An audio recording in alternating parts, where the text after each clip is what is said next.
የኔትስሌ የህፃናት ምግብ ምርት ህብረተሰቡ እንዳይጠቀም ማስጠንቀቂያ ተሰጠም። የጤና ባለሙያዎችን በውሰት በማዘዋወር ማሰራት ላልተወሰነ ጊዜ ታገደም። የምራጮች ምዝገባ የመጀመሪያ ቀን መራዘሙ ተሰምቷል። ከውጭ ደግሞ የሰላም አስከባሪ ኃይል ወደ ዩክሬን ይላካል መባሉ ሞስኮን ማስቆጣቱ ተገለጸም። የየመኑ ተገንጣይ ቡድን መሪ በሶማሊያ በኩል ወደ አቡዳቢ ሸሽቷል መባሉን ተከትሎ ሞቃዲሾ ምርመራ መጀመሯ ተገለጸ። ጤና ይስጥልን የተወደዳችሁ ተከታታዮቻችን፣ ምጣኔ ሀብታዊ እድገት ለማህበራዊ ዋስትናችን በማለት ተክቶ ከሚሰራው ገበያ ሚዲያ የጥር 1 ቀን 2018 ዓ.ም የዕለቱን የምዕራፍ 1 የዜና ዘገባችንን ይዘንላችሁ ቀርበናል። የዜና ዘገባችንን ስፖንሰር ያደረገልን አጋራችን ደግሞ የሮሃ ፎሬክስ ቢሮ ነው። በዜና ዘገባችን ላይ የሮሃ ፎሬክስ ቢሮን የዕለቱን የውጭ ምንዛሬ ተመን መረጃ የምናጋራችሁ ይሆናል። በዜናዎቻችን ላይ ደግሞ የተመረጡ ምጣኔ ሀብታዊ፣ ማህበራዊና ሌሎች ወቅታዊ እንዲሁም አዳዲስ ጉዳዮችን አካተናል። እንድትከታተሉን እየጋበዝን በዝርዝር ወደምንመለከታቸው መረጃዎቻችን እናልፋለን።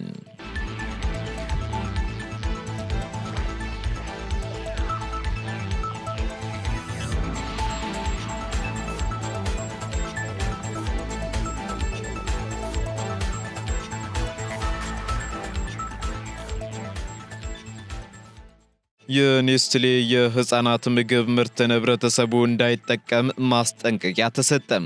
የኢትዮጵያ ምግብና መድኃኒት ባለስልጣን የኔስትሌ የህፃናት ምግብ ምርት ህብረተሰቡ እንዳይጠቀም ማሳሰቢያ ሰጥቷል። ባለስልጣኑ ማሳሰቢያውን የሰጠው ትናንት ታህሳስ 30 ቀን 2018 ዓ.ም ባሰራጨው መረጃ ሲሆን ኔስትሌ የተባለ ድርጅት ከሚያመርታቸው የጨቅላ ህፃናትና የታዳጊ ህፃናት የምግብ ምርቶች ውስጥ ከተሰራጨባቸው ሀገራት ጥቅም ላይ እንዳይውሉና ከገበያ እንዲሰበሰቡ የጥንቃቄ መልእክት እንደተላከለትም ገልጿል። የምርት መለያዎቹ ደግሞ ኤንኤኤን ስፔሻል ፕሮ HA012 የባች ቁጥሩ ደግሞ 51660742F3 የተመረተበት ቀን እንደ አውሮፓውያን አቆጣጠር ጁን 15 2025 አገልግሎት የሚያበቃበት ቀን ደግሞ እንደ አውሮፓውያን አቆጣጠር ዲሴምበር 15 2026 እንዲሁም ክብደቱ ባለ 800 ግራም የሆነ ምርቱ ላይ ብክለት ማጋጠሙን አስታውቋል። ምንም እንኳን ምርቱ በባለስልጣን መስሪያ ቤቱ ተመዝግቦ የገበያ ፍቃድ የተሰጠውና ጥቅም ላይ እንዲውል የተፈቀደለት አለመሆኑን ያነሳው ባለስልጣኑ በተለያዩ መልኩ በገበያ ላይ የሚኖርበት ሁኔታ ሊከሰት ስለሚችል ህብረተሰቡ ምርቱን እንዳይገዛና ጥቅም ላይ እንዳያውል አሳስቧል። በምርቶቹ ላይ ያጋጠመው ችግር በባሲለስ ሴረስ በተባለ የባክቴሪያ ዝርያ የሚከሰት ሴሪዩሊድ የተባለ መመረዝ ነው የተባለ ሲሆን በዚህ ዙሪያ በሌሎች የድርጅቱ ምርቶች ላይም የማጣራት ስራ እየተሰራ መሆኑ ተገልጿል። ዋና መስሪያ ቤቱን ስዊዘርላንድ ያደረገው ዓለም አቀፉ የምግብና መጠጥ ማቀነባበሪያ ኔትስሌ ከናን በተጨማሪ በአልፋ አሚኖ S26 ጎልድ እና S26 አልቲማ የምርት ስያሜዎቹ ለገበያ የቀረቡ የህፃናት ወተት ቤቢ ፎርሙላ የተሰኙ ምርቶችን ደንበኞች እንዳይጠቀሙ በድረገጹ ማስጠንቀቂያ ሰጥቷል።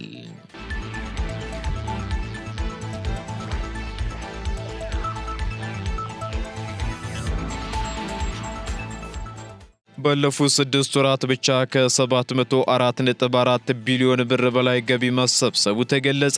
ኢትዮጵያ ባለፉት 6 ወራት እንደ ሀገር በተከናወነ ስራ ከ704.4 ቢሊዮን ብር በላይ ገቢ ማሰባሰቧን የመንግስት ኮሚኒኬሽን አገልግሎት አስታውቋል።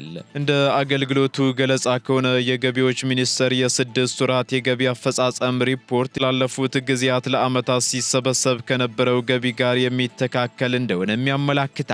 በዚህም በገቢዎች ሚኒስቴር በግማሽ ዓመቱ ለመሰብሰብ ከታቀደው 640.4 ቢሊዮን ብር ውስጥ 704.7 ቢሊዮን ብር በመሰብሰብ የዕቅዱን 110 በመቶ ማሳካት የተቻለበት ነውም ተብሏል። የተሰበሰበው ገቢ ከባለፈው ዓመት 6 ወራት አፈጻጸም ጋር ሲነጻጸር ደግሞ የ63.7 ቢሊዮን ብር ብልጫ እንዳለው የገለጸው አገልግሎቱ ይህም ኢትዮጵያ በታሪኳ ከፍተኛውን የገቢ አፈጻጸም ያሳየችበት ነው ብሏል። በተጨማሪም በግማሽ ዓመቱ ከሀገር ውስጥ ታክስ 362.4 ቢሊዮን ብር የተሰበሰበ ሲሆን ከውጭ ንግድ ቀረጥና ታክስ ደግሞ ከ341.9 ቢሊዮን ብር በላይ መሰብሰቡ ተገልጿል።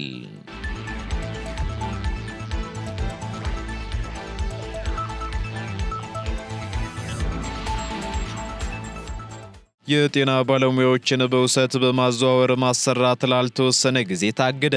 የጤና ባለሙያዎችን በውሰት የማዘዋወር አሰራር ከዛሬ ጥር 1 ቀን 2018 ዓ.ም ጀምሮ ላልተወሰነ ጊዜ መታገዱን የአማራ ክልል ጤና ቢሮ አስታውቋል። የክልሉ ጤና ቢሮ እገዳውን ያስተላለፈው የውሰት ዝውውሩን በተመለከተ ባለፈው ሰኞ ታህሳስ 27 ቀን 2018 ዓ.ም በጻፈው ደብዳቤ መሆኑ ይታወሳል። በክልሉ ዞኖችና የከተማ አስተዳደሮች ስር ላሉ ጤና መምሪያዎችና ሆስፒታሎች የተጻፈው ይኸው ደብዳቤ የመንግስት ሰራተኞችን የምልመላና መረጣ መመሪያን መሰረት በማድረግ የጤና ባለሙያዎች ከአንድ ተቋም ወደ ሌላ ተቋም በውሰት በማዛወር ሲሰሩ መቆየታቸውን አስታውሷል። በደብዳቤው የተጠቀሰው መመሪያም የመንግስት መስሪያ ቤቶች አስፈላጊ ሆኖ ሲገኝ አንድን ሰራተኛ ከመንግስት ልማት ድርጅት፣ ከክልል መንግስት መስሪያ ቤት ወይም መንግስታዊ ካልሆነ ድርጅት ከ1 ዓመት ላልበለጠ ጊዜ በውሰት አዘዋውረው እንዲሰሩም ይፈቅዳል። በዚህም ሰራተኛው የውሰት ጊዜው ከተጠናቀቀ በኋላ ወደ ነበረበት መስሪያ ቤት የመመለስ ግዴታ እንዳለበት መመሪያው የሚደነግግ ቢሆንም በተጨባጭ የሚታየው አሰራር ከ5 ዓመት በፊት የአማራ ክልል የሲቪል ሰርቪስ ኮሚሽን አሻሽሎ ያወጣውን ይህ መመሪያ ያላከበረ ሆኖ ተገኝቷል ተብሏል። በዚህም የአማራ ክልል ጤና ቢሮ የውሰት ዝውውርን ለጊዜው ቢያግድም እጥረት አለባቸው ተብለው በሚታሰቡ የሙያ መደቦች አንጻር ላይ ግን ጉዳዩ ሊታይ የሚችልበት አግባብ መኖሩን ገልጿል።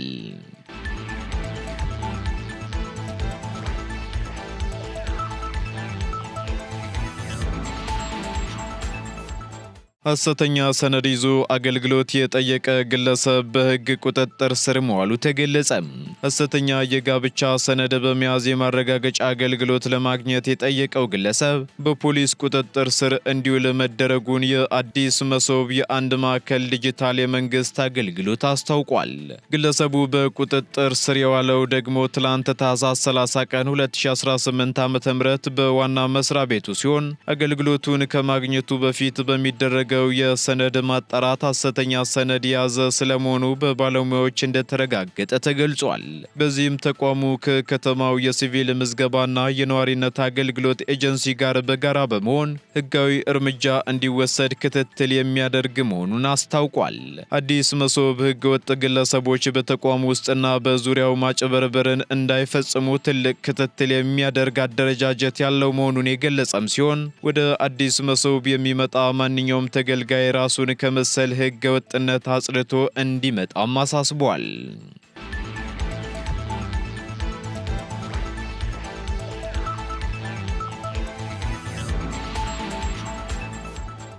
የመራጮች ምዝገባ መጀመሪያ ቀን ወደ የካቲት 7 ቀን መራዘሙ ተገለጸ። የኢትዮጵያ ብሔራዊ ምርጫ ቦርድ በሁሉም የምዝገባ አማራጮች የሚመዘገቡ መራጮች በተመሳሳይ ጊዜ መመዝገብ ስላለባቸው ቀድሞ ያስተዋወቀውን የመራጮች ምዝገባ መጀመሪያ ቀን ከጥር 15 ወደ የካቲት 7 ቀን 2018 ዓ.ም ማራዘሙን አስታውቋል። ቦርዱ ለሰባተኛው ጠቅላላ ምርጫ ያቀረባቸው የመራጮች ምዝገባ አማራጮችን ዝርዝርም ይፋ ያደረገ ሲሆን በፊት ከነበረው የምዝገባ ስርዓት በተጨማሪ የመራጮችን ምዝገባ በከፊል በቴክኖሎጂ የታገዘ ማድረጉን ገልጿል።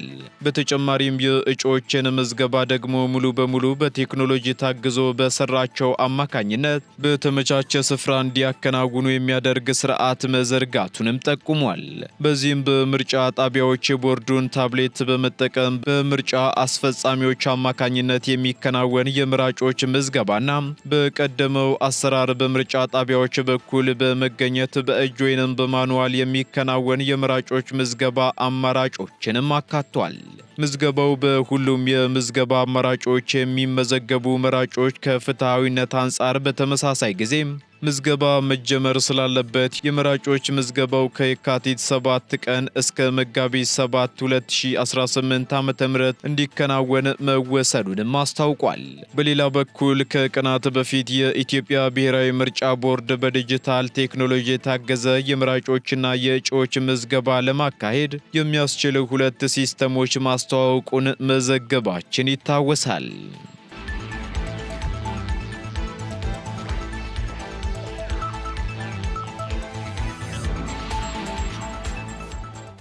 በገና በዓል ከ5000 በላይ የእንስሳት እርድ መከናወኑን ድርጅቱ አስታወቀም።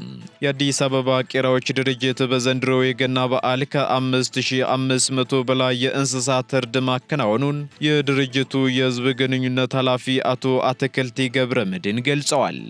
ኃላፊው አክለውም በበዓሉ የእርድ ሂደት ላይ ያጋጠመ ምንም አይነት ችግር እንዳልነበረ ጠቁመው በአቃቂ ቅርንጫፍ ቄራም በተመሳሳይ የዳልጋ ከብትና የትናንሽ እንስሳት እርድ መከናወኑን ተናግረዋል። ከስርጭት ጋር ተያይዞ ደግሞ መዘግየቶች እንዳይኖሩ ከባለድርሻ አካላት ጋር በቅንጅት በመሰማራት ደንበኞች ቅሬታ ሳያቀርቡ በዓሉ መጠናቀቁን ገልጸዋል። በሌላ በኩል በመዲናዋ ሕገወጥ እርድን ለመከላከል ከአዲስ አበባ ደንብ ማስከበር ባለስልጣን ጋር በመሆን የግንዛቤ ማስጨበጫ ስራዎች መከናወናቸውንም አስረድተዋል። በተለይም ቀደም ሲል የኮሪደር ልማቱን ምክንያት በማድረግ በሸገር ሲቲ ጫካ ውስጥ ይከናወኑ የነበሩ ህገወጥ እርዶችን ሙሉ በሙሉ ለማስቀረት ከቄራዎች ድርጅት ጋር ጥምረት ፈጥሮ እየሰራ መሆኑንም ተናግረዋል።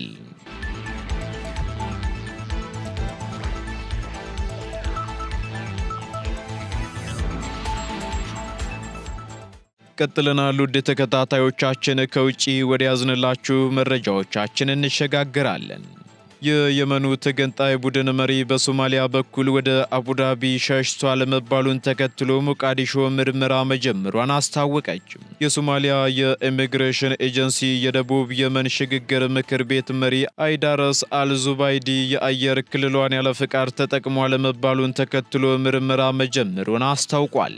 የኢሚግሬሽንና የዜግነት ኤጀንሲ በትላንትናው ዕለት ባወጣው መግለጫ የሶማሊያ የአየር ክልልና የአውሮፕላን ማረፊያዎች የሀገሪቱን ሕግ ወይንም ፍቃድ በመጣስ የተፈላጊ ፖለቲከኛ ጉዞን ለማመቻቸት ጥቅም ላይ መዋላቸውን ለማረጋገጥ ከሌሎች ሀገራት ባለስልጣናት ጋር እየሰራ መሆኑን ገልጿል። በዚህም የሶማሊያ የኢሚግሬሽን ኤጀንሲ ዙባይዲ በሞቃዲሾ የአየር ክልል በኩል መውጣቱ ከተረጋገጠ እርምጃዎቹ የሶማሊያ ሉዓላዊነትና የኢሚግሬሽን ሕጎች ላይ ከባድ ጥሰት መፈጸማቸውን እንደሚያመላክቱም አስታውቋል። በተጨማሪም ተፈላጊ ሰዎችን ማዘዋወር ወይንም ያለ ፍቃድ በግዛቱ ላይ የሚደረጉ ማንኛውንም የተናጠል እንቅስቃሴዎችን ማመቻቸት ተቀባይነት የሌለው መሆኑንም አጽንኦት ሰጥቷል። ሳውዲ አረቢያ በበኩሏ የተባበሩት አረብ ኤምሬትን የየመን ተገንጣይ ቡድን መሪ የሆነውና በሀገር ክህደት ወንጀል የሚፈለግ ግለሰብን ከሀገር ወጥቶ ወደ አቡዳቢ እንዲሸሽ በማድረግ ወንጅላለች። የሳውዲ መከላከያም የደቡብ የየመን ሽግግር ምክር ቤት መሪ ከየመን በጀልባ ወደ ሶማሊያ መሸሹን ገልጾ እንደነበር ይታወሳል። በተጨማሪም ሞቃዲሾ ሳውዲ አረቢያ በየመን ያለውን ሁኔታ ለመፍታት በሪያድ ለመወያየት ያቀረበችውን ጥሪም ተገቢ የፖለቲካ ሂደት እንደሆነ በመግለጽም እንደምትደግፍም አስታውቃለች።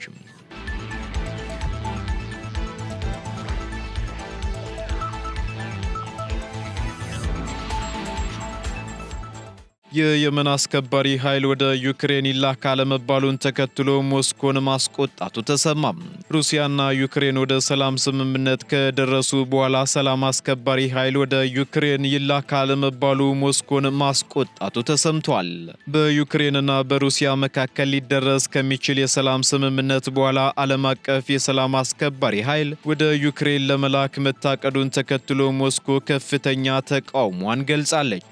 በእንግሊዝና በፈረንሳይ የሚመራው የፍቃደኞች ጥምረት በፓሪስ ባደረገው ስብሰባ ወደ ዩክሬን ወታደሮችን ለመላክ መስማማቱ የሚታወስ ቢሆንም ይህ ውሳኔ ግን የክሬምሊን ባለስልጣናትን ክፉኛ አስቆጥቷል ተብሏል።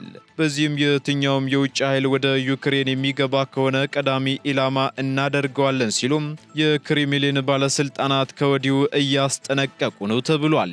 የሞስኮ ዛቻም የተሰማው እንግሊዝና ፈረንሳይ ዓለም አቀፍ የሰላም አስከባሪ አሸባሪ ኃይል ወደ ኪየቭ መላካቸው እንደማይቀር ከገለጹ በኋላ ሲሆን ምዕራባውያኑ ከዚህ ድርጊታቸው የማይቆጠቡ ከሆነ ከባድ ኪሳራ ይደርስባቸዋል ስትል ሩሲያ መግለጫ አውጥታለች። በሌላ በኩል የሩሲያ ድሮኖች በዲኒፕሮ ግዛት ጥቃት ፈጽመው ከ800 ሺህ እስከ 1 ሚሊዮን ሕዝብ ከመብራት ውጪ መሆኑን የኪየቭ ባለስልጣናት ተናግረዋል። ከዚህ ጥቃት ጋር በተገናኘም ዘለንስኪም የሩሲያ ጥቃት ሊቀጥል እንደሚችል ስጋታቸውን ገልጸዋል ሲል ቲአርቲ ወርልድ ዘግቧል።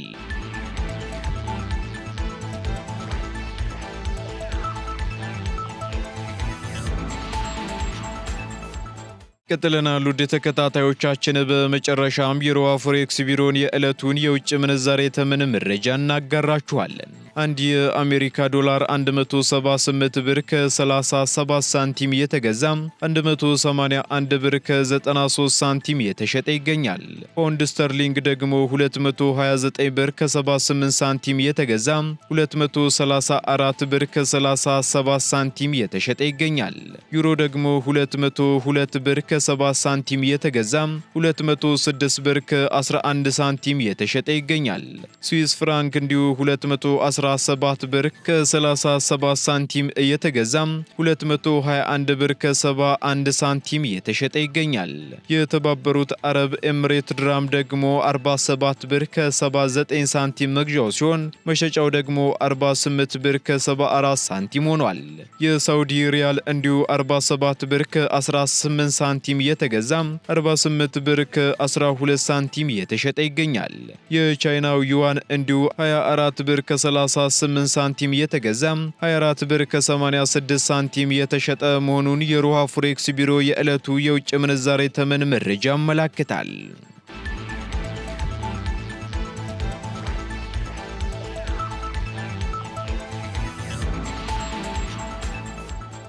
የተወደዳችሁ የገበያ ሚዲያ ተከታታዮቻችን ለምዕራፍ አንድ ያዝንላችሁ ኢኮኖሚያዊና ማህበራዊ መረጃዎቻችን እነዚህን ይመስሉ ነበር። አዳዲስ እንዲሁም ትኩስ ኢኮኖሚያዊና ማህበራዊ መረጃዎቻችንን ለማግኘት ታዲያም የገበያ ሚዲያን እንድትወዳጁ እንጋብዛለን። ሰናይ ጊዜን ተመኘን።